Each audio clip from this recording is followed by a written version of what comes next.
Podcasting. Hello and welcome to RPG Research. I'm host and founder Hawk Robinson, and we have John Wilker, Vice President. Riley, player tech specialist. And join us remotely over Jitsi. Danielle Whitworth, Treasurer and GM level 1 and Advocate level 1. And Anna, GM training. And we're all volunteers here at the 501c3 nonprofit, studying the effects of all role-playing game formats and their potential to help improve lives. So today is one of our RPG theory discussion and lecture days. And I had this topic with some of our researchers last week, and because they were asking about play therapy. And it looks like some people have some misconceptions about what play therapy is versus recreation therapy, which we draw a lot from for our role-playing game programs. And you don't have to be a therapist or an educator or even a role-playing game professional to benefit from these discussions. These can help you become a better role-playing gamer and a better game master if you're running games just for recreational purposes with your friends and others. Now, some of these will be more technical discussions that, okay, maybe they're not really what you need to know as a game master or player, but it'll be heavily interspersed with comments that say, and this is how it will help you as a player or a game master. But so one of the things is play therapy versus recreation therapy. So John and I are both registered Washington State Department of Health recreational therapists. Danielle is just finished her degree and internship and will soon be sitting for the Certified Therapeutic Recreation Specialist certification through the NCTRC. And as soon as I screwed up the money, I will be becoming registered. Woohoo! This year. Woohoo! And at any moment. Yes. So we obviously draw from the recreation therapy background, but this lecture here will be intended for all of our volunteers and anybody out there in the ether who is interested in theories and concepts that could help you improve your role-playing game experience. So a little bit about play therapy.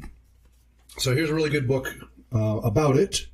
This is one of the textbooks I had. I spent about a year in play therapy through classes, being part of the community, and over being supervised running play therapy with actual children as clients and such. And a lot of people think play therapy is very broad and open and very flexible, and it has come to my attention that people think recreation therapy is very narrow and focused and prescribed. And it's actually the other way around. Recreation therapy is extremely broad. That was part of why I went into it. ADHD background learning, I need new stimulus and new interesting things, because if I get bored, well, then on to the next thing. Recreation therapy offers that. I have a working theory that there may be a high prevalence of ADHD in the recreation therapy industry. And as I talk to more and more recreation therapists, professors and such, they're like, ooh, you might have a good point. So it's not just projection. Yeah, we'll see. But I had a lot of professors who said, oh, yeah, I'm so ADHD. Oh, yeah, I'm so ADHD. Cogley, I think it took 12 years just to get his master's done because his ADHD was so bad he'd always go off moose hunting rather than finish his papers. He would have a major paper due and go off moose hunting with his dad. He'd tell these stories. Later, he was dean at the university and everything. He got there eventually. And yeah, I swear half of my professors said that they either were diagnosed with ADHD or believed they're ADHD. So Professor Emily Messina and I someday, we keep talking about it, hopefully someday we'll do it. We'll go try to do a study in the profession, maybe through ATRA, and get people to fill out questionnaires on whether they've officially been diagnosed or believe or whatever, if they are ADHD or not, and see. I'd like to see how many people say that they are officially diagnosed but don't believe it. Yeah. Versus, people just think they are. Now, keep in mind, recreation therapy is about 89% female. And the prevalence of ADHD in females is much lower than in males. However, a lot of people believe that's because it's severely underdiagnosed in females. Right. Because they tend to be less of the hyperactive type.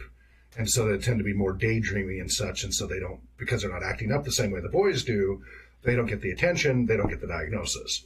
Because they don't see that it makes sense, at least that they've figured out so far, because they now know some of the genes are related, and they don't think that is a male-female differentiator, although they're not certain. Anyway, speaking of ADHD. Squeaky wheels. So, play therapy is designed specifically to help those people in a pre-verbal phase of development be able to communicate their feelings. Definition, pre-verbal does not mean somebody who's not able to speak yet, but that they're unable to communicate their feelings and ideas verbally. They may be able to communicate it through activity, through play, but they're not able to express their feelings. So if you talk to a 5-year-old and you say, how are you feeling? And they say, I feel bad. Well, what do you mean by bad? I feel sad. Well, what's making you feel sad? Well, he made me angry, right? It's really, it can be very difficult for them to get in touch with why they feel the way they do. They just know what they feel. They're not able to verbalize it.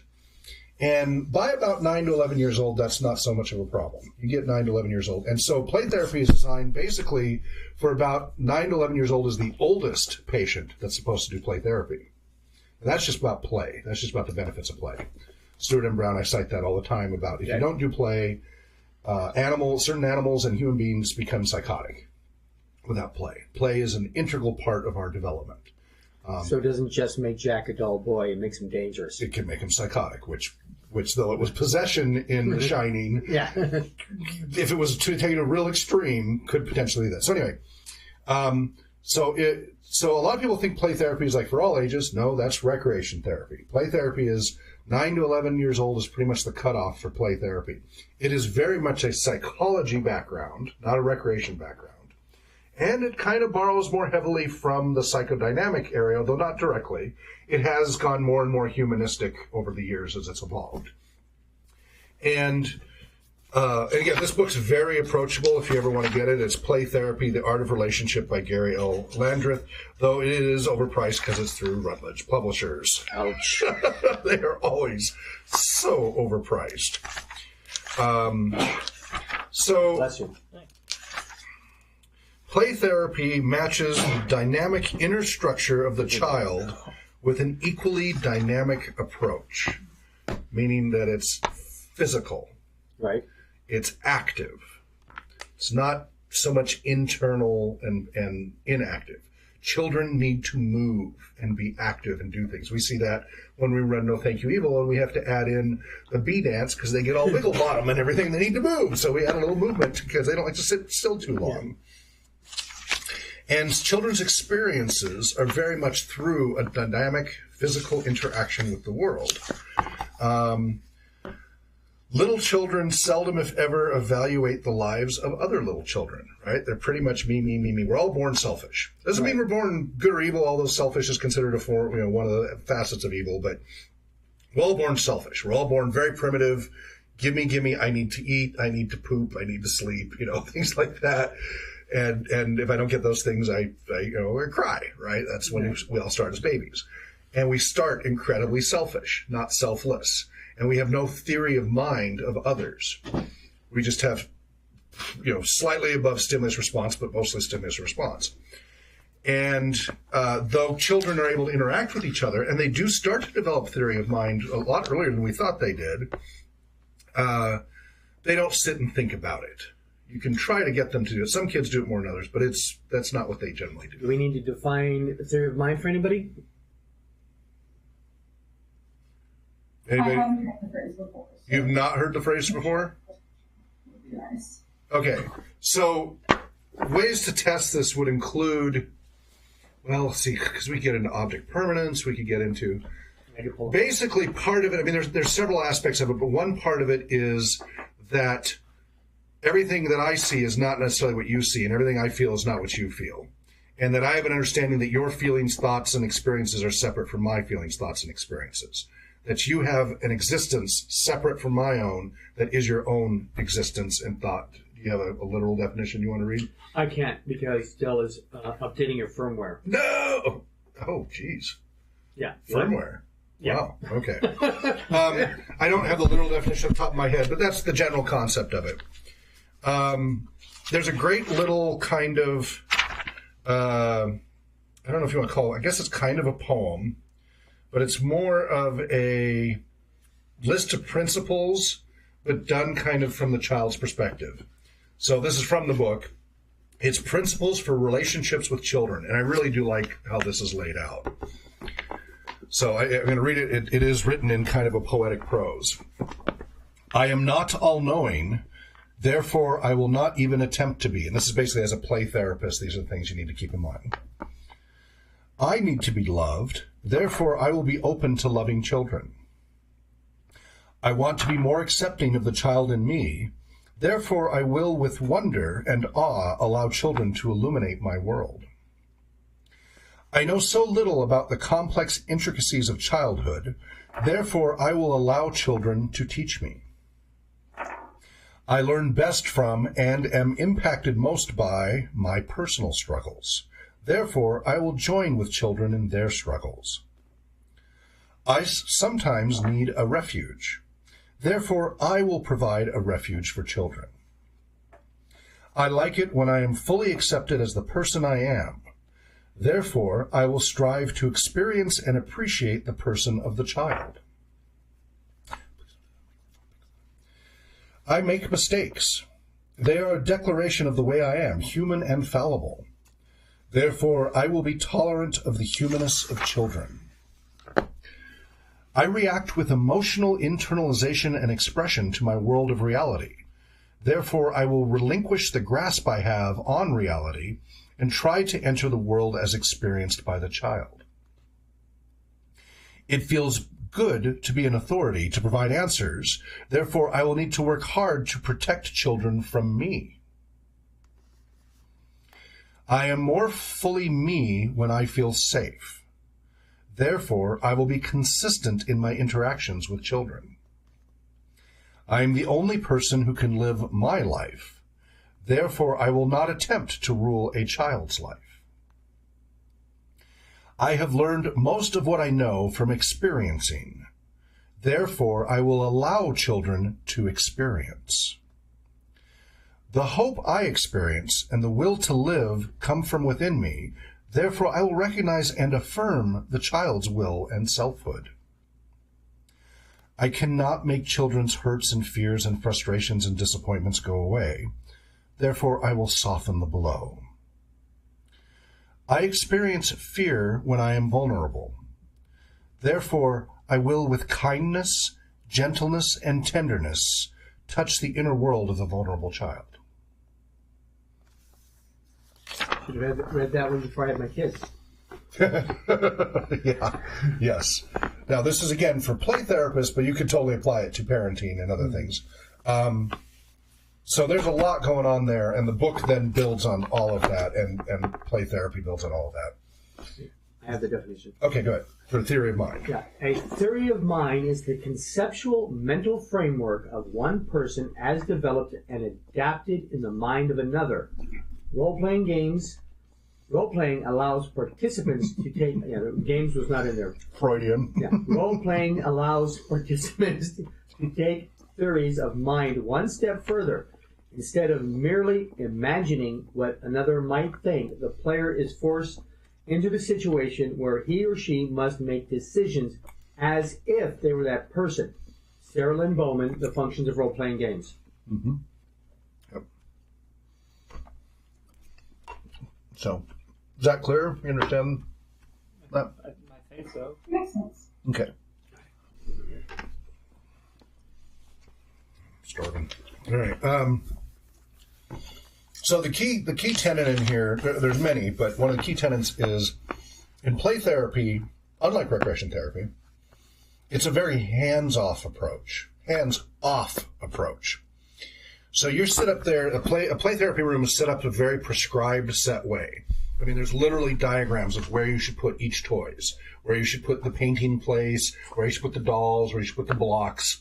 There's very prescribed items that are in the room, laid out a certain way, so that when the child comes in, they are exposed to the stimuli in a certain way, and then you can tell by what they're drawn to right away some of their interests. So it's an assessment right off the bat. Right. And you are supposed to keep your verbal interaction from you to a minimum. They will try to draw you in because that's what they've learned to do, and you're supposed to just keep reinforcing what they're doing without putting your values, views, and judgments on what they're doing. And we're going to read some examples of that coming along. And it's quite challenging. It's really, especially as a parent, you find it extremely hard. So generally below ages 10 to 11, most children experience difficulty sitting still for sustained periods of time. A young child has to make a conscious effort to sit still, and thus creative energy is consumed in focusing on a non-productive activity. Play therapy provides for children's need to be physically active. In play, children discharge energy, prepare for life's duties, achieve difficult goals, and relieve frustrations. They get physical contact, discharge their needs to compete, act aggressively in socially acceptable ways, and learn to get along with others. Play helps children give their imaginations free rein, learn the trappings of their culture, and develop skills. That's Papaplia and Olds 86. As children play, they are expressing the individuality of their personalities and drawing upon inner resources that can become incorporated into their personalities. And again, earlier versions were more psychodynamic, later versions have become more humanistic in the theories that they draw from. And you can tell in the language as you look through the books and such. Children communicate through play. Children's play can be more fully appreciated when recognized as their natural medium of communication. Children express themselves more fully and more directly through self-initiated, spontaneous play than they do verbally because they are more comfortable with play. For children to play out their experiences and feelings is the most natural, dynamic, and self-healing process in which they can engage. Play is a medium of exchange, and restricting children to verbal expression automatically places a barrier to a therapeutic relationship by imposing limitations that in effect say to children, "You must come up to my level of communication and communicate with words." The therapist's responsibility is to go to a child's level and communicate with children through the medium with which they are comfortable. Why must the child accommodate the adult? The therapist is the one who's supposed to be well-adjusted, to have developed coping skills, to know how to communicate effectively at all levels, and to possess a developmental understanding of children. When a therapist says, "Tell me about it," young children are placed at a disadvantage of having to accommodate the therapist. A therapeutic working relationship with children is best established through play, and the relationship is crucial to the activity we refer to as therapy. Play provides a means through which conflicts can be resolved and feelings can be communicated. The toys implement the process because they are definitely the children's medium of expression. His free play is an expression of what he wants to do. When he plays freely and without direction, he is expressing a period of independent thought and action. He is releasing and opening feelings and attitudes that have been pushing to get out in the open. Axley, 1969. Feelings and attitudes that may be too threatening for the child to express directly can be safely projected through self-chosen toys. Instead of verbalizing thoughts and feelings, a child may bury in the sand, shoot the dragon, or spank the doll representing a baby brother.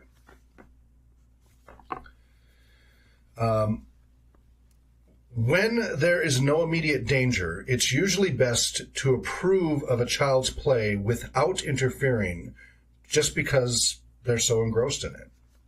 So play in the therapeutic process. Play is a voluntary, now this is where recreation therapists are like, we're on the same page here, but play is a voluntary, intrinsically motivated, in this case child-directed, activity involving flexibility of choice in determining how an item is used. No extrinsic goal exists. The process of play is usually enjoyed, and the end product is less important. Play involves the child's physical, mental, and emotional self in creative expression and can involve social interaction. That's their definition of play. Play therapy is defined as a dynamic interpersonal relationship between a child or person of any age and a therapist trained in play therapy procedures who provides selected play materials and facilitates the development of a safe relationship for the child or person of any age to fully express and explore self, feelings, thoughts, experiences, and behaviors through play, the child's natural medium of communication for optimal growth and development. Play is to the child what verbalization is to the adult. And therapy is not limited to a talking cure. If there can be a talking cure, then why not a playing cure, which we agree with, recreation therapy and such. And there's photos here of kids like doing the little talking dolls with each other. So science play therapy is just with the one child by itself. Other times you let the kids be in there in duos or groups.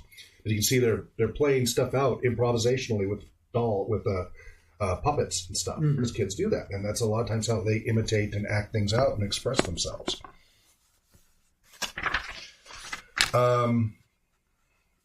In play therapy, children use toys to say what they cannot say and express feelings they might be reprimanded for verbalizing. Play is the child's symbolic language of self-expression and can reveal A, what the child has experienced, B, reactions to what was experienced, C, feelings about what was experienced, D, what the child wishes, wants, or needs, and E, the child's perceptions of self. And these are all things that, as a therapist, you have to learn to be able to watch for and be able to correctly interpret. So, according to Piaget, so he's the one who talks about, he's one of several who talks about, human development. Play bridges the gap between concrete experience and abstract thought, and it is a symbolic function of play that is so important. So younger children are much more in a concrete phase, right? And then as you get older into later development, you become more and more abstract and can visualize and conceptualize things that aren't physically right there. Some people never fully get out of concrete thinking stage, but that's the general idea.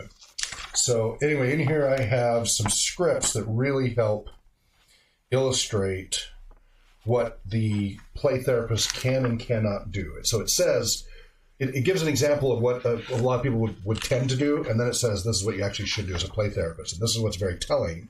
And so those of you who know recreational therapy, but even when looking at this from a role-playing game perspective. So since this is about not restricting and not focusing on verbalization and more about play, LARP is a closer match, or even a video game is a closer match to a lot of children's functioning than a tabletop role-playing game or a solo adventure book module. I mean, there are some kids who advance earlier, but the language can be a real barrier to their expression and their understanding. But LARP and computer games can be more accessible for them because there's much more of that dynamic activity going on. Let's see if we get to the right pages here. So that is, challenge with tabletop role-playing game with younger kids is when they're in that kind of pre-verbal phase, it can be a little more challenging. We've done well, but these are things to take into account. And you've seen how I have, like we had a teacher who kept trying to direct one of the children. Right. And I was like, no, let him do his own thing. Let him go through trial and error. Let him make mistakes. Let him fail. Let him fail, because that's how they learn through the activity. You can verbalize it all you want. They're not going to internalize that until they experience it for themselves. Yeah, I mean, he had to be caught stealing, and he had to have a character die. He needed to realize those are real consequences. Yeah. Now, from now on, he realizes that, when I do bad stuff, something actually happens.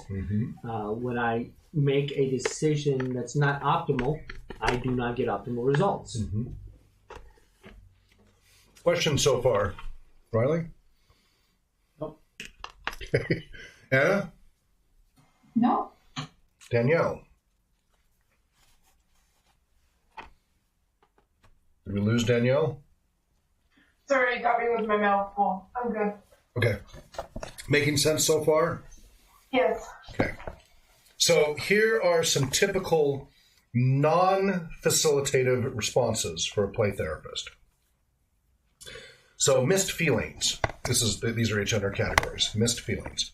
So there's going to be what the child says, what the therapist says, what they're not supposed to do, and then what the suggestion is that they should have done. So child. Do people come here lots? Excited voice, eagerness in face. Therapist. Sometimes. Child is not asking for an answer. Suggested. You really like coming here. Recognizes feelings indicated.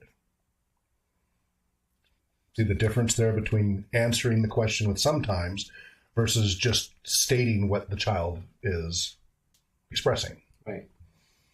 Sometimes is an answer versus you really like coming here.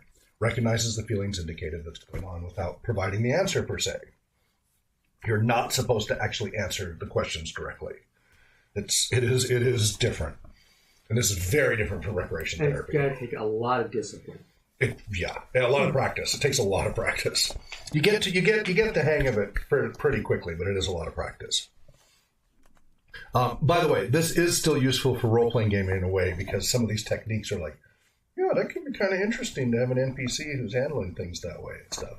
Like more sage-type person and such. You can do some interesting things with it. Doesn't answer your questions. Yeah, drive people nuts. Your question. Yeah. So, what you really want to know is... No, that's not that. You wouldn't do that. Because that's correcting. Oh, okay. Okay, another example. My puppy got killed and I cried.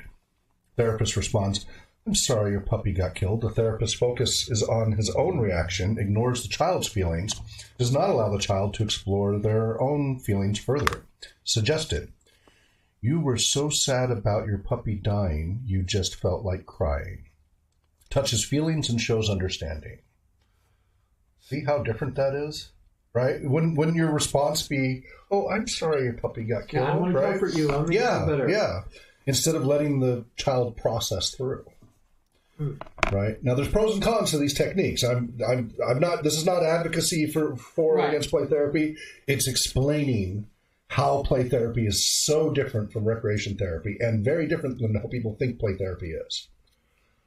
And I'm curious of what they consider an acceptable level of success. What do you mean? Well, when you have therapy, you have a goal. So the way this works is, let's say the child's acting up in preschool. Right. They're getting in fights or something like that, or they're throwing tantrums at school. So the parent brings them in, saying, I don't know, I can't communicate, I don't know what's wrong with them, something's wrong. So you do the play therapy technique, and through the child's expression, the therapist figures out, oh, this kid's being bullied during recess or something. Or, oh, this child has an older brother who is doing, really mean things to him, but hasn't been able to express for fear of consequences. And it comes out through the play. So often these are easily addressed, but sometimes they can be more serious. It can be sexual abuse, physical. There can be more serious, heavy issues that come out, and you have to be very careful about those interpretations. Right. So the definition of success there is that we were correctly able to interpret the issue.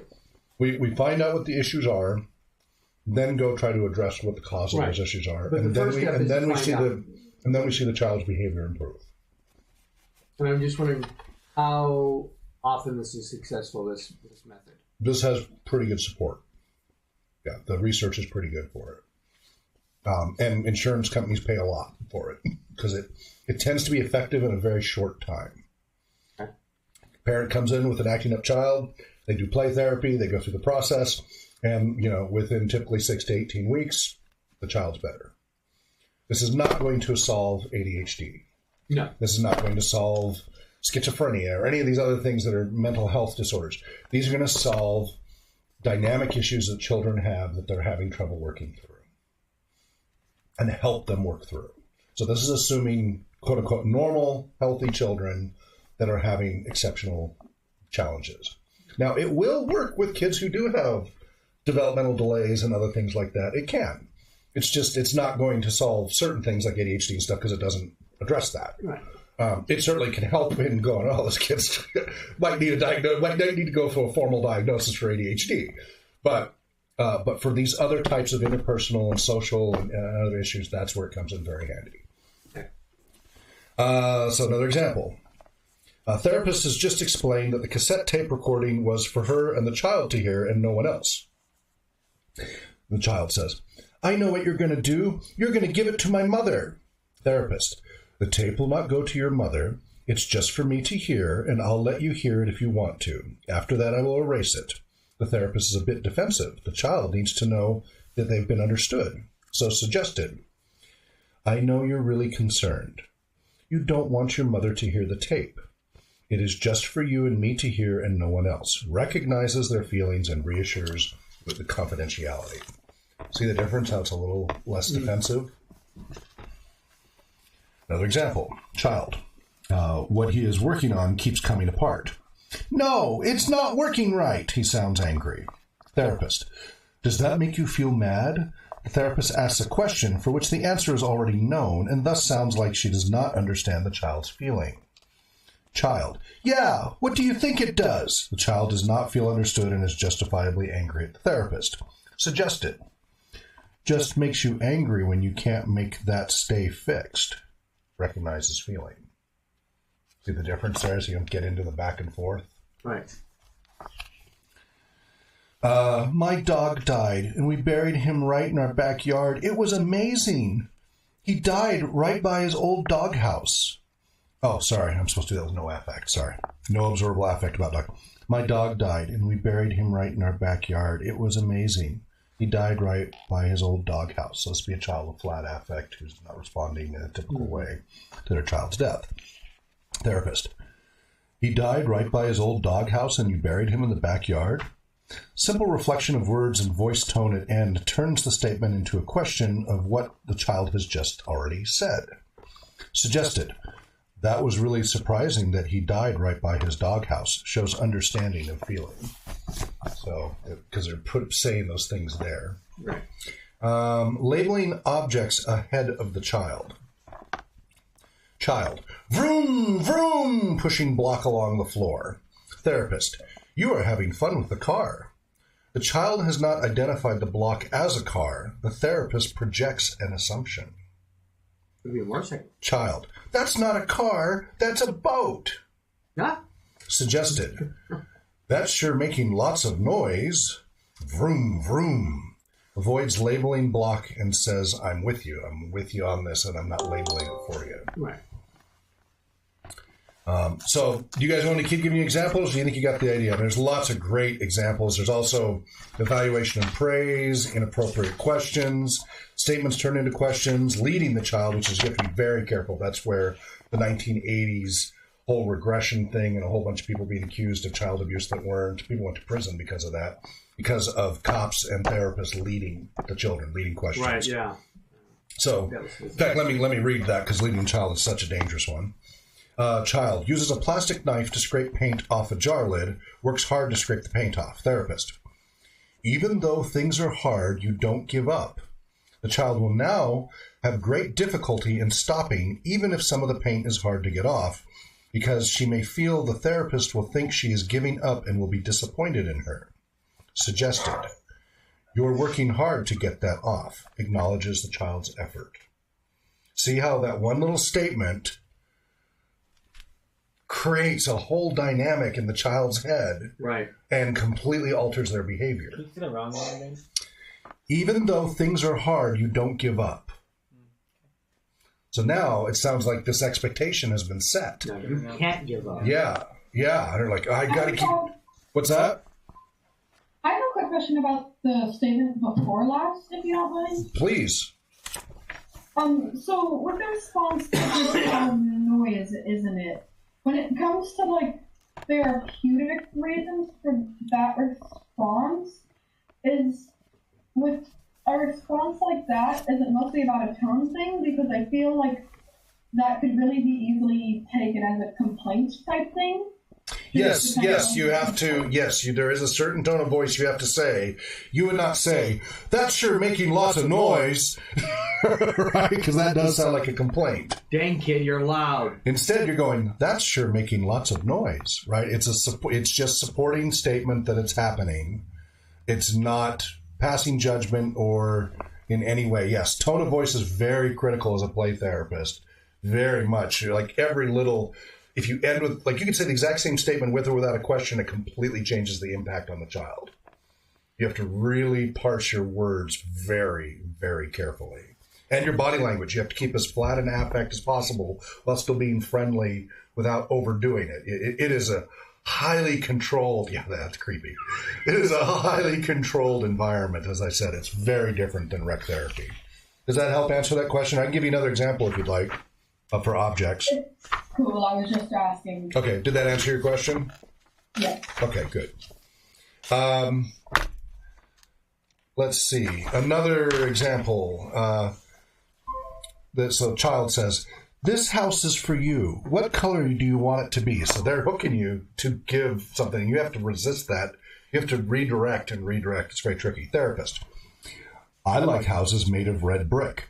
The child's focus will now be on trying to please the therapist. The child may think they're supposed to draw a whole house covered with individual bricks, and so spend an excessive amount of time drawing hundreds of individual bricks. What will happen if the child has difficulty drawing bricks? Suggested. A special house for me. You can choose what color you want it to be. So this allows the child to make the decision and to lead and keep the focus on the child. Total design of the house can be the responsibility of the child. You haven't in any way altered it. See what a big difference that is? Mm-hmm.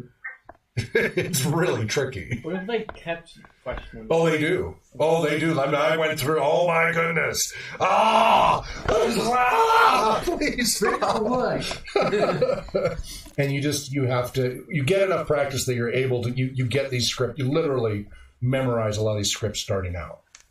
And we first role-played, each of us pretending to be a child, reading the child part of the script, and then we practiced as the therapist and role-played that way before we went and actually had children come in, and then we were in the fishbowl where we were being watched in the mirror and then the videos and everything, and then we're given feedback. And then what happens is all our fellow students give feedback on what we did and didn't do right.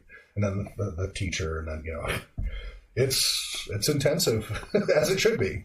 Mm-hmm. Well, a lot is on the line, and you can see just these little seemingly innocent things. Wow, what a turnaround, what a difference that can make. But yeah, you have to keep redirecting it back to it's the child's decision. It's a child. You have to do everything you can to try not to influence it and let it be their control. And it does. It takes a lot of work. But you see, this is radically different. This is not... There are things here you could apply in role-playing gaming for some interesting characters. Right. And there are things... Now, here's where you could apply this with role-playing gaming. So, for example, we work with little kids. You will see in No Thank You Evil, well, what should I pick? Right. So, applying these principles, what would you say that you would do differently now than in the past? What would you have done before? Well, what I do now is I put all the cards out and I say, you can pick one. Mm-hmm. And if a kid asks me, well, which one do you think? The first one that makes you happy. You don't want to put that much of a qualifier. Okay. I usually ask them what their favorite TV show is. That's assessment, and that's what we do as recreation therapists. I'm talking about if you're doing it from this principle. Yeah. Again, I'm not saying right or wrong. And what I would do is I would say, I like them all. Which one do you like? You would say you like them all? What if they don't like any of them and now they're afraid to disappoint you? Ugh. Yeah. I didn't do play therapy. I know. It's okay. You're not play therapist.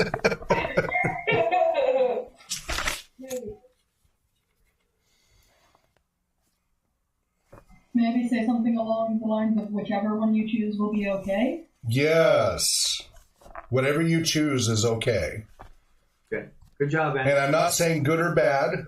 Whatever one you choose is okay. You can choose whichever one you want, anything like that, where you let them have all of the control authority and there's no judgment passed. It is tricky. But you can see how that might be useful in some cases. Yeah. Now, for I some haven't kids had much trouble. Kids. No, yeah. Generally it's not a problem, but and again, I wouldn't necessarily apply these principles to what we're doing. But right. There are times it does come in handy. It totally depends. Now, if a kid has analysis paralysis, like we ran into recently, right. Then you need to help them walk them through to get through the analysis paralysis, especially when they have certain special needs and such. And that's where the assessment tools that we have help. That would not be a play therapy approach. They would just keep redirecting. If we did that with that one kid, he would storm out the door. Yeah. He was just like, you're not helping me.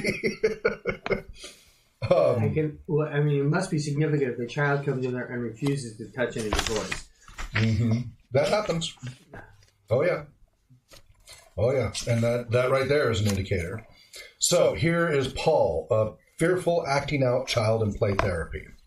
Paul, Paul opened the door to the playroom, walked into the room, and immediately began hitting the, bop bag, a punching return toy. So, Bubble the Clown. Right. So this is, therapist notes and such. But so Paul says, "What was that?" Bam! Hits the bag, bop bag. Therapist: "You really whammed him one." Paul: "I'm the policeman. I'm the policeman now." Therapist: "You're the policeman for a while." Paul: Hits bop bag. Boom. "God, did you see that?" Boom. Therapist: "You made him spin all the way around." Paul: You know who I really am? The police. No. I'm going to play with the home dollhouse for a while. I kind of like it." Therapist: "You kind of liked that last time." Paul: "Yeah, playing with the dollhouse, arranging furniture. What happened to Batman?" Bop bag. "He's marked on." Therapist: "Looks like somebody marked on him." Paul: "Guess somebody did." Returns attention to the dollhouse. "Oh, they have a television. What's this?" Discovers a toy soldier someone left in the doll box. "Somebody was in here before." Therapist: "You discovered someone was here before you came today." Paul: "Who?" Therapist: "Other boys and girls come here sometimes." Paul: "Oh." Satisfied, returns to the dollhouse. "This one. This must be the children's room for a little while, ain't it? Where's the car? I need the car. Oh." Walking around the room, looking for the car, finds it and brings it to the dollhouse. "Here it is." Therapist: "That's the one you were looking for." Paul: "Yeah." Pinches himself with the car. "Ouch! Ouch! Oh, darn. Daddy has to buy a new television. He bought one. This one's for his bed. They just moved in," referring to the doll family. Therapist: "So they're just now moving into this house. Paul: "Again, didn't they? The television? They used to live in here, didn't they?" Therapist: "And now they're going to live here again," because that's what the kid has said. Paul: "Yeah. Oh, know what they're going to do? They're going to take a trip. They've got to get on." Gets a large Fisher-Price airplane and begins to fly the family dolls in the airplane. Therapist: "They're going to fly out somewhere." Paul: "Do you know where they're going, really? They're going to..." Pretends to turn off a cartoon. "And now it's time to go to New York." Therapist: "A long way away." I'm not sure why the therapist would say that. That is an interpretive thing big time. Paul: "I'll bet it's fast. Wonder what the kids think of flying. They're going to be happy, aren't they? Aren't they?" Therapist: "So they will really like that." Paul: "I know, because they're going on a plane trip. I'm going to make them sit down, right?" Therapist: "You're going to put them in there just right." Paul: "If they don't sit down and put on their seatbelts, you know what's going to happen? They're going to have to stay home. They won't get to go on the plane trip, right?" Therapist: "So they have to do just what they are supposed to do or they won't get to go." Paul: "Right. The baby won't cry because she is going to be happy too, I bet. The mama's gonna..." Laughing. "The mother and family is too big for the plane, aren't they?" Said even though all the doll family members were inside the plane. "They're back." Plane never left original spot. "They parked right by their home, didn't they?" Therapist: "So they're just real close to their house." Paul: Removes dolls from plane, returns to dollhouse. "God, that was pretty fast. Guess what? You know what that daddy's going to do? Buy a new truck." Therapist: "So he's going to buy a new truck." Paul: "Yeah, they got 2 of them. They might move in this truck. They're getting ready to move," playing with dolls in the dollhouse. Therapist: "And they could move in their truck." Paul: They might move. The kids are watching cartoons. The baby's playing. Know what? After cartoons, they get to go outside." Therapist: "So they are going to watch TV and then go outside." Paul: "The daddy's going to get a new truck, so Mom, staying here cooking supper. Daddy couldn't find a new truck." Gets another truck, returns to the dollhouse. "Here's one. He's going to buy this one." Moves the truck around. "Golly, that's a big truck, ain't it? He might not buy that truck. Now look at this now. Daddy's at work. He can't buy a truck. He didn't find one." Therapist: "He didn't find one he liked." Anyway, you get the idea. It just keeps going through, and eventually this reveals... he starts going and shooting some of the... It escalates. It gets more and more intense. It's pretty long, so... But... and Yeah, it's just several more pages. But you get the idea of the process there as far as that. Now, you see how that is radically different from recreation therapy? Yeah. So I hope that clears it up for people who really kind of had it the other way around as far as what play therapy is. Anna, do you have to go? Yep. Yep. Okay. We're going to next go into what recreation therapy is and the principles. We'll probably cover it again soon. Alright.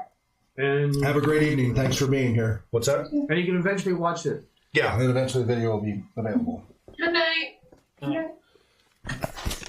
So I have a question about the play therapy. Please. No one might get a chance to eat. One of the things, they weren't supposed to do is repeat what the kid just said because they had just said it. That was an imperfect example, but a common example. Because it seems in the long story example, it's like they were just repeating what. There's a certain amount that you do for non-emotional stuff. So for non-emotional stuff, it's okay to do that to show that you're staying engaged, especially if they're going on for a while. You need to interject periodically because they're looking at you to see if you're paying attention. Or even if they don't look at you, you know they're expecting some kind of acknowledgement. The best way to acknowledge it sometimes is just repeat what they're doing. When it's an emotional thing, that's where you got to be really careful that if you don't express their emotion in the description, then it sounds like you're not paying attention. It's tricky.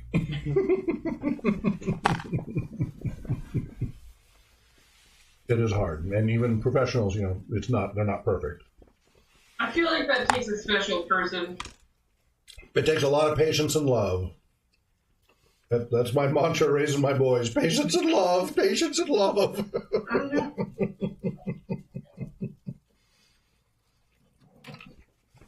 Yeah, it does. It takes a lot of discipline. A lot. Any other questions on that? Nope. It feels to me it's more of a diagnostic tool that Yeah. eventually has than it is a actual therapy. Correct. Well, yeah, it doesn't. It is not the intervention. It is the mode of communication. It creates a channel of communication that the children otherwise might be lacking. And it's an important one, right? Because this is pre-verbal, and this is an important way to communicate with children. It's not a bad thing at all, but it is just part of what you would do in a full therapeutic program. It is not the end unto itself. All right, let's see. Did I have? Where did I put my notes for this?